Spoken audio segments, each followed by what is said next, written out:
السلام علیکم ورحمۃ اللہ وبرکاتہ نحمده ونصلی علی رسوله الکریم اما بعد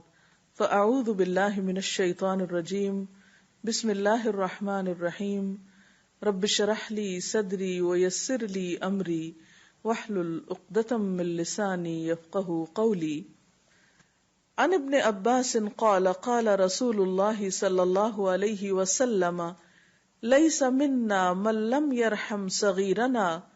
ویوقر کبیرنا ویأمر بالمعروف وینہى عن المنکر رواہ الترمذی۔ سیدنا ابن عباس رضی اللہ عنہ سے روایت ہے کہ رسول اللہ صلی اللہ علیہ وسلم نے فرمایا، وہ ہم میں سے نہیں جو چھوٹوں پر رحم نہ کرے اور بڑوں کی عزت نہ کرے اور اچھائی کا حکم نہ دے اور برائی سے روکے نہیں۔ ایک اور حدیث میں آتا ہے، عن ابن عباس ان النبی صلی اللہ علیہ وسلم قال البرکۃ مع اکابرکم رواہ ابن حبان۔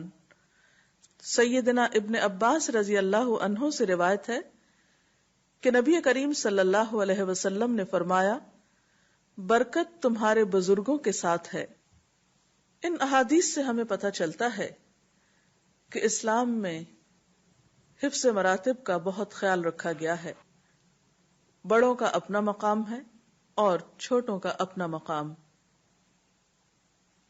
رسول اللہ صلی اللہ علیہ وسلم نے بڑوں کی عزت کا حکم دیا اور چھوٹوں کے ساتھ شفقت اور مہربانی کرنے کی تلقین فرمائی۔ جہاں تک چھوٹوں پر رحم کرنے کا تعلق ہے تو ایک روایت میں آتا ہے کہ رسول اللہ صلی اللہ علیہ وسلم نے فرمایا، میں نماز شروع کرتا ہوں تو میری خواہش ہوتی ہے کہ اسے طول دوں، مگر کسی بچے کے رونے کی آواز سنتا ہوں تو اپنی نماز کو مختصر کر دیتا ہوں، اس لیے کہ میں جانتا ہوں کہ اس کی ماں اس کے رونے کی وجہ سے کس قدر پریشان ہوگی۔ اس میں جہاں ایک طرف بچے کی اہمیت واضح ہوتی ہے، وہاں دوسری طرف اس کے ماں کی تکلیف اور پریشانی کا جس طرح لحاظ رکھا جا رہا ہے وہ بھی نہایت اہم ہے۔ عام طور پر ہمارے معاشرے میں اپنے سے چھوٹے کی اہمیت نہیں مانی جاتی، یا اس کی تکلیف یا اس کی پریشانی کی طرف توجہ نہیں دی جاتی۔ یہاں ہم دیکھتے ہیں کہ رسول اللہ صلی اللہ علیہ وسلم جن کا مقام اور مرتبہ اس قدر بلند ہے، وہ اللہ رب العزت کے سامنے کھڑے ہو کر عبادت میں مشغول ہیں۔ نہ صرف یہ کہ اپنی عبادت میں بلکہ بہت سے لوگوں کو نماز پڑھا رہے ہیں۔ اس وقت آپ چاہتے ہیں کہ طویل نماز پڑھیں، لوگوں کو قرآن میں سے بہت کچھ سنائیں، لیکن اتنے میں ایک بچے کے رونے کی آواز آ جاتی ہے تو آپ صلی اللہ علیہ وسلم اس بچے کی تکلیف کی وجہ سے، اس بچے کے رونے کی وجہ سے اپنی نماز مختصر کر دیتے ہیں، اور دوسری طرف اس ماں کا بھی لحاظ رکھتے ہیں، اس ماں کے دل کا بھی لحاظ کرتے ہیں کہ جو بچے کے رونے کی وجہ سے اب نماز پر مزید کنسنٹریٹ نہیں کر سکتی، اس کے لیے بھی کس قدر شفقت اور ہمدردی کے جذبات ہیں آپ کے دل میں۔ حالانکہ مسجد جا کر نماز پڑھنا نہ تو عورت پر فرض ہے اور نہ ہی بچوں کا مسجد جانا ضروری ہے، لیکن ان دونوں کو روکا بھی نہیں گیا، کیونکہ بہرحال مسجد میں جانا ایمان میں اضافے کا سبب بنتا ہے۔ پھر اسی طرح ہم دیکھتے ہیں کہ ایک اعرابی رسول اللہ صلی اللہ علیہ وسلم کی خدمت میں حاضر ہوا اور کہنے لگا، کیا آپ لوگ اپنے بچوں کا بوسہ لیتے ہیں، یعنی ان کو چومتے ہیں؟ ہم نے تو اپنے بچوں کا کبھی بوسہ نہیں لیا۔ تو آپ نے فرمایا، اگر اللہ نے تمہارے دل سے رحم نکال دیا ہے تو میں کیا کر سکتا ہوں؟ یعنی بچوں کے ساتھ محبت اور شفقت دراصل اللہ کی رحمت کا نتیجہ ہے۔ حضرت انس سے روایت ہے کہ میں نے رسول اللہ صلی اللہ علیہ وسلم سے زیادہ کسی کو بچوں کے ساتھ رحم کا برتاؤ کرتے ہوئے نہیں دیکھا۔ یعنی آپ سے بڑا مقام اور مرتبہ کس کا ہے، لیکن اس کے باوجود آپ سے زیادہ کسی اور کو نہیں دیکھا گیا کہ وہ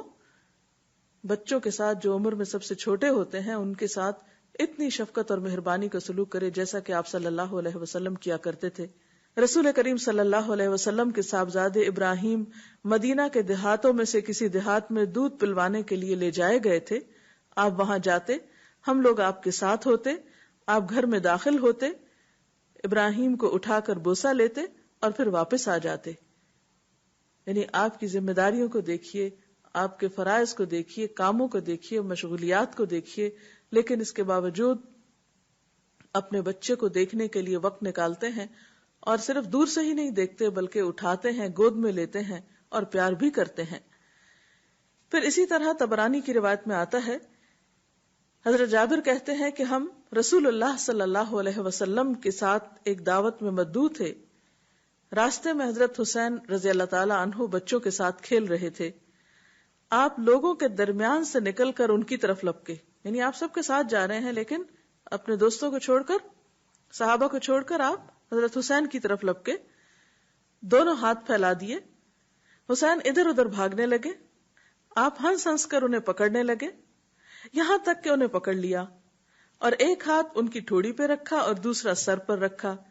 پھر اپنے ساتھ چمٹایا اور ان کا بوسہ لیا.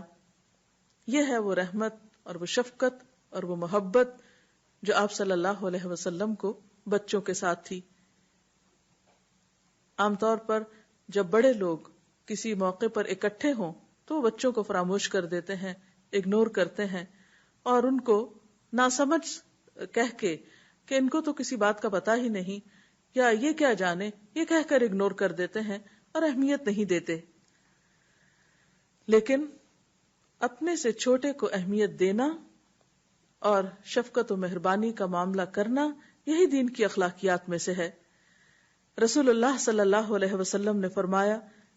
اس شخص کا تعلق ہم سے نہیں جو ہمارے چھوٹے پہ رحم نہیں کرتا اور ہمارے بڑے کے شرف اور فضل کو نہیں پہچانتا.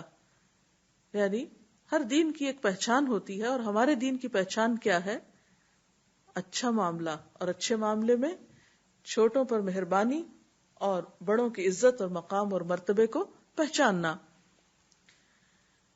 ایک مجلس میں رسول اللہ صلی اللہ علیہ وسلم نے سیدنا حسن رضی اللہ تعالی عنہ کا بوسہ لیا. وہاں اقرا بن حابس بیٹھے ہوئے تھے. انہوں نے عرض کیا، میرے تو 10 بچے ہیں مگر میں نے کبھی کسی کا بوسہ نہیں لیا. رسول اللہ صلی اللہ علیہ وسلم نے ان کی طرف دیکھا اور فرمایا، من لا یرحم لا یرحم، جو رحم نہیں کرتا اس پر بھی رحم نہیں کیا جاتا. جیسا کہ کسی نے کہا کہ کرو مہربانی تو اہل زمیں پر، خدا مہرباں ہوگا عرش بری پر. جو تم لوگوں کے ساتھ سلوک کرو گے ویسا ہی سلوک تم سے کیا جائے گا. اسی بات کو رسول اللہ صلی اللہ علیہ وسلم نے ایک اور طریقے سے بھی واضح فرمایا. آپ نے فرمایا، ارحم من فی الارض یرحمک من فی السماء، تم اہل زمین پر رحم کرو، آسمان والا تم پر رحم فرمائے گا. آپ نے یہ بھی فرمایا، من لم یرحم الناس لم یرحمہ اللہ، جو بندوں پر رحم نہیں کرتا اللہ بھی اس پر رحم نہیں فرماتا. حضرت ابو ہریرہ کہتے ہیں کہ میں نے ابو القاسم کو، جو سچے اور سچائی میں مشہور ہیں، یعنی رسول اللہ صلی اللہ علیہ وسلم، یہ فرماتے ہوئے سنا ہے آپ کو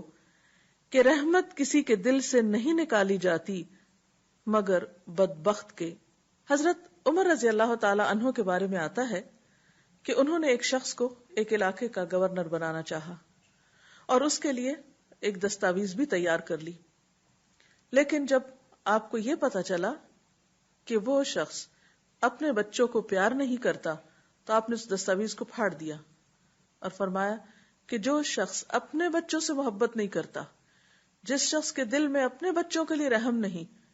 وہ دوسروں کے لیے کیا ہمدردی اور رحم کے جذبات رکھتا ہوگا. ایسا شخص گورنر بنائے جانے کے قابل نہیں. ایک اور موقع پر حضرت ابو ہریرہ رضی اللہ تعالی عنہ بیان کرتے ہیں کہ رسول اللہ صلی اللہ علیہ وسلم نے فرمایا کہ رحمت سوائے بدبخت کے کسی کے دل سے نہیں نکالی جاتی. گویا رحم دل ہونا خوش بخت ہونے کی علامت ہے اور سنگ دل ہونا بدبختی کی علامت ہے. اور پھر نہ صرف یہ کہ ہمیں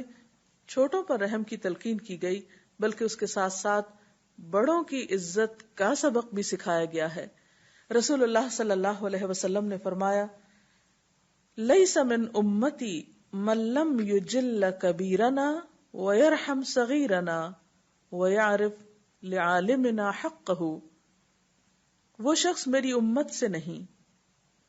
جو ہمارے بڑوں کی تعظیم نہ کرے، ہمارے چھوٹوں پر رحم نہ کرے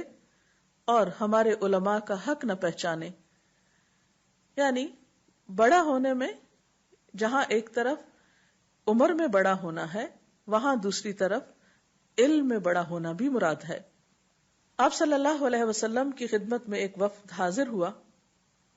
اس میں سب سے چھوٹے حضرت عبد الرحمن بن سہل تھے۔ جب وہ آپ سے بات کرنے لگے تو آپ نے فرمایا کبر کبر، یعنی بڑے کو بات کرنے دو، بڑے کو بات کرنے دو۔ چنانچہ حضرت عبد الرحمن خاموش ہو گئے اور اس وفد کے سب سے بڑے شخص نے باقی وفد کی نمائندگی کرتے ہوئے آپ سے گفتگو فرمائی۔ رسول اللہ صلی اللہ علیہ وسلم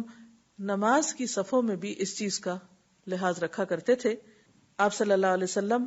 ایک موقع پر صفیں درست کر رہے تھے اور فرما رہے تھے، میرے نزدیک تم میں سے وہ لوگ ہوں جو علم اور فضل والے ہیں اور عقل مند ہیں۔ تو گویا بزرگی میں جہاں عمر آتی ہے، جہاں علم کو شمار کیا جاتا ہے، وہاں سمجھداری اور عقل اور حلم کو بھی مد نظر رکھا جاتا ہے۔ حضرت ابو موسیٰ سے روایت ہے کہ رسول اللہ صلی اللہ علیہ وسلم نے فرمایا، سفید ریش مسلمان کی، حامل قرآن کی،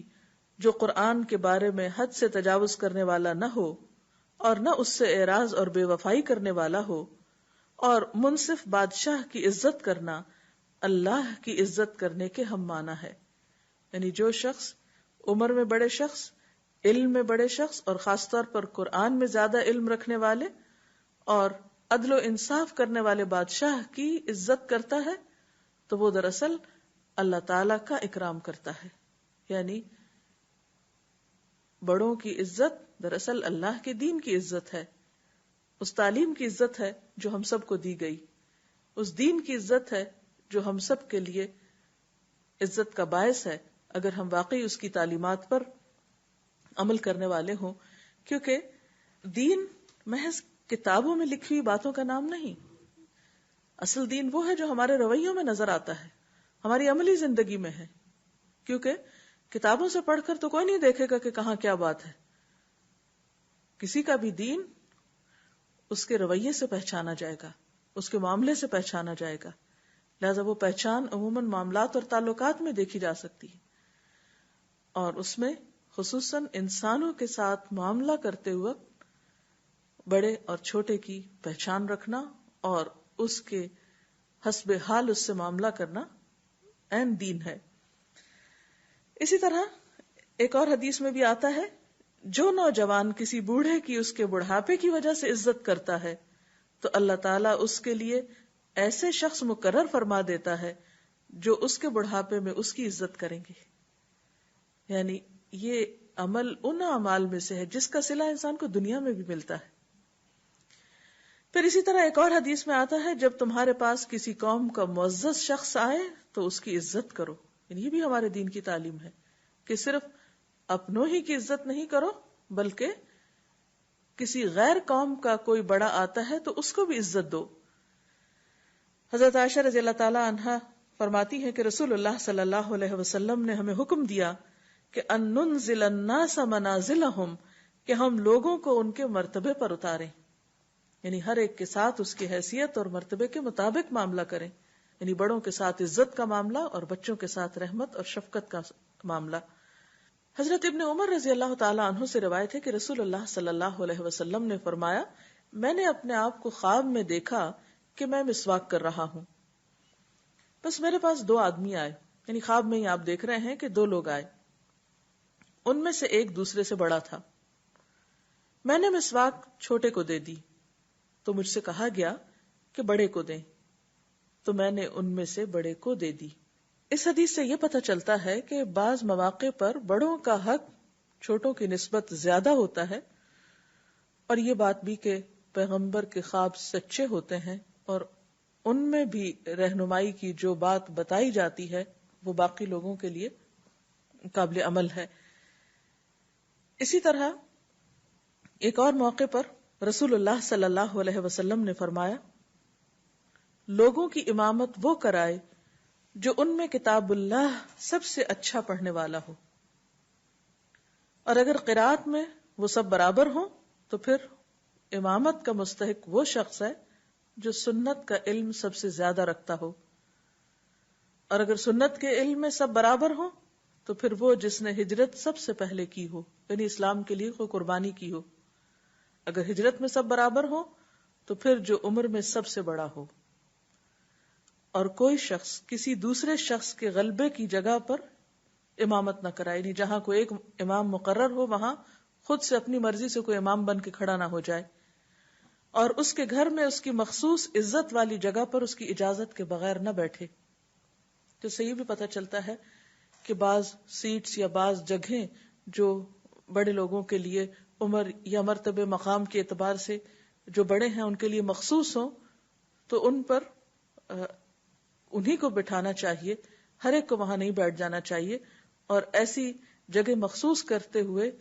کسی دوسرے کو اعتراض بھی نہیں ہونا چاہیے، کیونکہ بہرحال یہ حق اسلام نے دیا ہے کہ لوگوں کو ان کے مقام اور مرتبے کے مطابق بٹھایا جائے. حضرت علی رضی اللہ تعالی عنہ رسول اللہ صلی اللہ علیہ وسلم کی مجلس کے بارے میں کچھ یوں فرماتے ہیں کہ آپ صلی اللہ علیہ وسلم اہل فضل کو ان کے فضل کے مطابق ایک دوسرے پر ترجیح دیتے اور ہر قوم کے باعزت شخص کا احترام کرتے اور اسے اس کی قوم کا سردار بنا دیتے. یعنی اسلام لانے کے بعد بھی جو سردار ہوتا پہلے سے دور جاہلیت میں اسی کو سردار بناتے.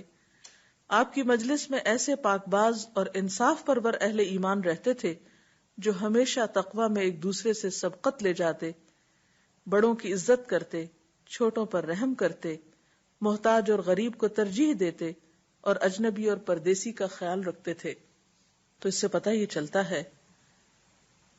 کہ دین کے شعائر میں سے، دین کی اخلاقیات میں سے اہم ترین اخلاق انسانوں کو ان کا مقام اور مرتبہ دینا ہے.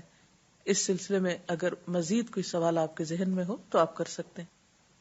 جی، ابھی حدیث کے پہلے حصے میں جو بچوں سے شفقت کے متعلق آپ نے بتایا، تو اس میں تھوڑا سا میں پوچھنا چاہوں گی کہ عموماً ہمارے ہاں دیکھا گیا ہے کہ مائیں جو ہیں جب نماز پڑھتی ہیں تو چھوٹے بچے رو رو کر ہلکان ہو جاتے ہیں اور انہیں ماؤں کے پاس نہیں جانے دیا جاتا.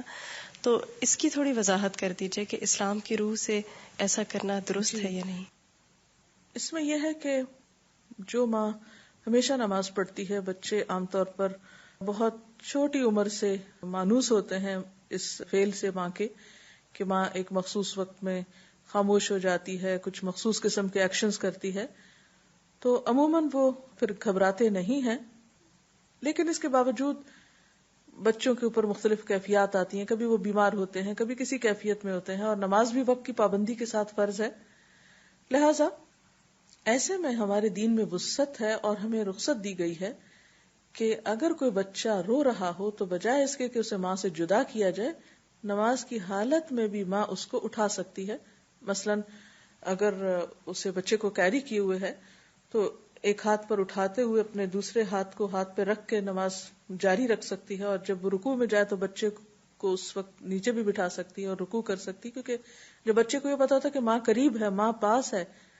ماں کو دیکھ رہا ہے، ماں کا ہاتھ محسوس کر رہا ہے، تو اس سے اگر اس کا رونا دھونا شروع بھی ہو چکا ہے تو تھوڑی دیر میں اس کو اطمینان ہو سکتا ہے اور وہ سکون سے ماں کو نماز پڑھنے دے سکتا ہے. اور اگر کسی وجہ سے بچے کو دیکھنے والا کوئی اور شخص نہ ہو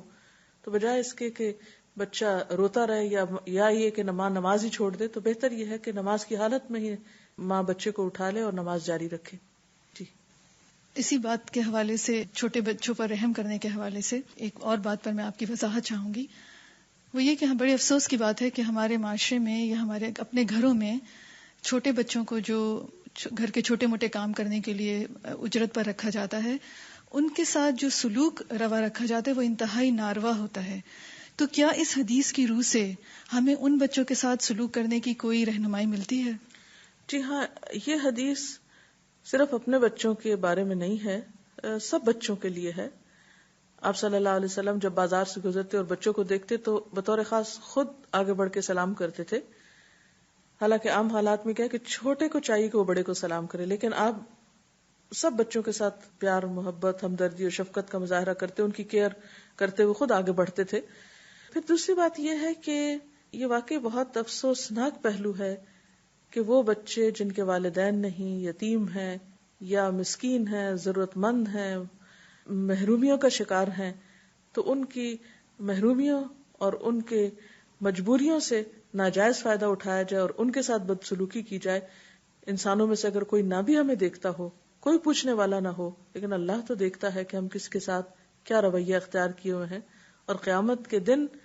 ایک ایک چیز کا حساب دینا ہوگا. اس میں ہم دیکھتے ہیں کہ رسول اللہ صلی اللہ علیہ وسلم کس طرح اپنے خادموں کے ساتھ اچھا سلوک کیا کرتے تھے، اور اس میں مثال بھی ملتی ہے حضرت انس کی. حضرت انس رضی اللہ تعالیٰ عنہ صرف 10 سال کے تھے جب آپ کے پاس آئے. ان کی والدہ آپ کا ہاتھ پکڑ کر لے آئیں اور کہنے لگی کہ اللہ کے رسول صلی اللہ علیہ وسلم، میرا یہ بیٹا لکھنا بھی جانتا ہے، آپ اس کو اپنی خدمت کے لیے رکھیے. اور وہ وقف کر کے چلی گئی. اور پھر حضرت انس تقریباً 10 سال آپ کی خدمت میں رہے. حضرت انس فرماتے ہیں کہ کبھی ان سالوں میں آپ نے مجھے اف تک نہیں کہا، کبھی یہ نہیں کہا کہ تم نے یہ کام کیوں کیا، یا کسی کام کے نہ کرنے پر یہ نہیں کہا کہ یہ کیوں نہیں کیا. یعنی کبھی بھی سختی کا معاملہ نہیں فرمایا آپ نے. اور ان کے لیے ہمیشہ دعا کرتے تھے، اور ان کی اولاد میں برکت اور مال میں برکت کی اور عمر میں برکت کی. اور ہم دیکھتے ہیں کہ حضرت انس رضی اللہ تعالیٰ عنہ نے ایک طویل عمر پائی آپ کی ان دعاؤں کی وجہ سے اور اس خدمت کی برکت سے جو انہوں نے آپ صلی اللہ علیہ وسلم کی. اور اسی طرح اور مثالیں بھی ملتی ہیں کہ کس قدر آپ اپنے خادموں کے ساتھ شفقت اور محبت کا سلوک کیا کرتے تھے. لیکن آج کس قدر افسوس کی بات یہ ہے کہ ہمارے گھروں میں بالکل اس سے الٹ ہو رہا ہے. بعض اوقات خدمت پوری لی جاتی ہے، اجرت نہیں دی جاتی، حالانکہ حکم کیا ہے کہ مزدور کی مزدوری اس کا پسینہ خشک ہونے سے پہلے ادا کر دی جائے. اسی طرح بعض اوقات کھانے کو صحیح نہیں دیا جاتا، بعض اوقات خوف زدہ رکھا جاتا ہے، بعض اوقات بے عزتی کی جاتی ہے، بعض اوقات ابیوز کیا جاتا ہے، جسمانی طور پر مارا پیٹا بھی جاتا ہے، کیونکہ وہ مجبور ہیں، کچھ کر نہیں سکتے، اپنا بدلہ بھی نہیں لے سکتے اور اپنے حالات بدلنے پر بھی قادر نہیں ہیں. ان کی مجبوریوں نے انہیں یہاں تک پہنچا دیا. تو اس معاملے میں ہم سب کو اللہ سے ڈرنا چاہیے. اگر کہیں بھی کسی گھر میں کوئی ایسی چیز ہو تو اسے فوراً ختم کرنا چاہیے، کیونکہ مظلوم کی آہ فوراً آسمان تک پہنچتی ہے، 7ویں آسمان تک پہنچتی ہے. اللہ اور اس بندے کے درمیان کوئی حجاب نہیں ہوتا اور اس سے ڈرنا چاہیے. آپ صلی اللہ علیہ وسلم نے فرمایا مسلمانوں کے گھروں میں وہ گھر سب سے بہترین ہے جس میں کوئی یتیم بچہ ہو اور اس سے اچھا سلوک ہو، اور وہ گھر سب سے بدترین ہے جس میں کوئی یتیم بچہ ہو اور اس پر زیادتی کی جاتی ہو یا اس سے برا سلوک کیا جاتا ہو. جی، ابھی جیسے آپ نے فرمایا کہ بڑوں سے برکت ہوتی ہے گھر میں، تو برکت کا معنی کیا ہے؟ جی ہاں، اس میں آپ دیکھیے کہ حدیث میں آتا ہے کہ البرکۃ مع اکابرکم، برکت تمہارے بڑوں کے ساتھ ہے. لیکن ہم دیکھتے ہیں کہ گھروں میں جو بزرگ ہیں بعض اوقات بالکل اگنور کر دیے جاتے ہیں. کوئی ان کو کمپنی نہیں دیتا، کوئی ان سے بات نہیں کرتا، کوئی ان کی ضروریات کا خیال نہیں رکھتا، یا اپنے اوپر ایک مصیبت اور ایک بوجھ سمجھا جاتا ہے ان کو، اور جان چھڑانے کی فکر کی جاتی ہے. اور مغرب کی دیکھا دیکھی اب یہ سوچا جاتا ہے کہ ہومز ایسے ہوں جس میں ان کو چھوڑ دیا جائے، اور اولاد جو ہے وہ بہت مصروف ہے، ان کے پاس وقت نہیں. اور ہم یہ بھول جاتے ہیں دنیا کی دوڑ میں کہ اللہ تعالیٰ نے ہمارے اوپر ایسے بھی کچھ فرائض عائد کیے ہیں، اور وہ بڑے جو دعائیں کرتے ہیں اور جو شفقت اور محبت دلوں میں رکھتے ہیں، اس کی وجہ سے جو خیر و بھلائی زندگی میں آتی ہے اور مشکلات حل ہوتی ہیں، وہ بھی نہایت اہم پہلو ہے زندگی کا. بعض اوقات ہم ایک طرف سے بچت کی کوشش کرتے ہیں اور دوسری طرف سے ساری کسر پوری ہو جاتی ہے. تو ہم سب کو چاہیے کہ ان رشتوں کی جو حقیقت ہے اور جو اہمیت ہے اس کو پہچانیں اور ان کو ان کا حق دیں. اللہ تعالی ہمیں بہترین اخلاق اور بہترین کردار سے نوازے. اس کے ساتھ ہی اجازت چاہتے ہیں. السلام علیکم ورحمۃ اللہ وبرکاتہ.